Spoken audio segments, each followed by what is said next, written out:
Welcome back again to my YouTube channel. Heto, gagawa tayo ng most requested at most favorite dessert. Walang iba kundi ang ating mango graham cake, mala ice cream na super creamy pa. Kaya kung gusto nyong malaman, tara na sa aking munting kusina. Photo. So, meron tayo ditong 5 mango. Hinugasan na natin. Malalaking mangga. Syempre, dapat matamis. At eto na nga, hiniwa-hiwa natin. Sa paghiwa, mga mami, huwag mag-alala. Any cut will do. Kahit anong style. Basta hiniwa-hiwa mo yung mangga, pwedeng-pwede na. Pero kung ako sa'yo, gayahin mo na lang yung aking pag-slice ng mangga. Dahil ito na yung pinaka-the best na prosesong mabilis gawin at napakalinis niyang tingnan. At ang hiwang to ay bagay na bagay ngang pang toppings natin mga mami, kaya gayahin nyo na. Repeat the process lang. Lagi lamang tandaan na ang sikreto sa masarap na mango graham cake ay ang matamis na mangga. Kaya dapat matamis ang pagpili ng ating mangga para hindi mangangasim ang ating sikmura at hindi ka machichismis ng mga marites. Eto na nga ang gandang tingnan ng ating mga sliced mango. At eto na, magsimula na tayo. Kailangan na natin i-prepare ang ating graham cracker.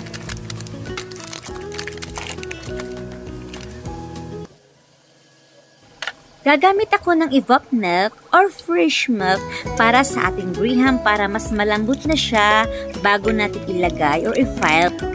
Believe me or not mga mami, mas maganda talaga kapag sinawsaw sa milk ang ating graham.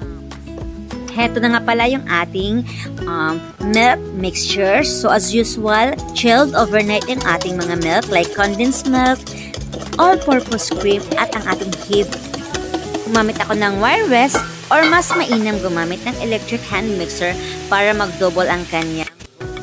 At kung para sa'yo ay hindi mo pa na-achieve yung lapot na gusto mo, pwede mo siyang i-chill ulit sa fridge mga 15 minutes, then ulitin mo yung process, wire whisk mo ulit hanggang makuha mo yung lapot. Isa sa nagpapasarap sa ating graham ay yung hindi tinipid na milk at mangga. So, medyo kapalan natin yung milk natin bago yung ating graham crackers, and then milk ulit, kapalan natin ating milk para makuha natin yung mala ice cream na lasa nito. Then ang pag-file ng mangga, dapat kung mas maraming budget, mas maganda kapag maraming mangga kasi malalasahan mo talaga yung lasa ng matamis na mangga.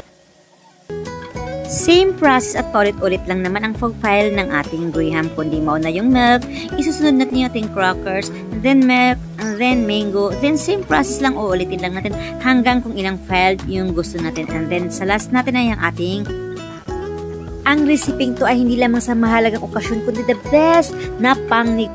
Kaya sa mga business-minded na mga mami dyan at nag-aalangan gumawa ng graham, heto na, sundin nyo lang, follow the instruction at saka mga tips. Sobrang sarap talaga nito mga mami, hindi kayo magsisisi at alam ko swak na swak at tapatok talaga yung negosyo ito. Kaya tara na, simulan na natin. Sa mga hindi pa pala nakasubscribe sa aking YouTube channel, please mag-subscribe na po kayo at hit the like button, paki-comment na din para sa susunod kong video na i-post,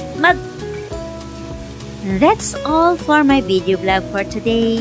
Sana nagustuhan nyo. Kita-kits ulit tayo sa aking susunod na recipe na i-share sa inyo. Thank you for watching again. Please don't forget to hit the like button at paki-subscribe na din.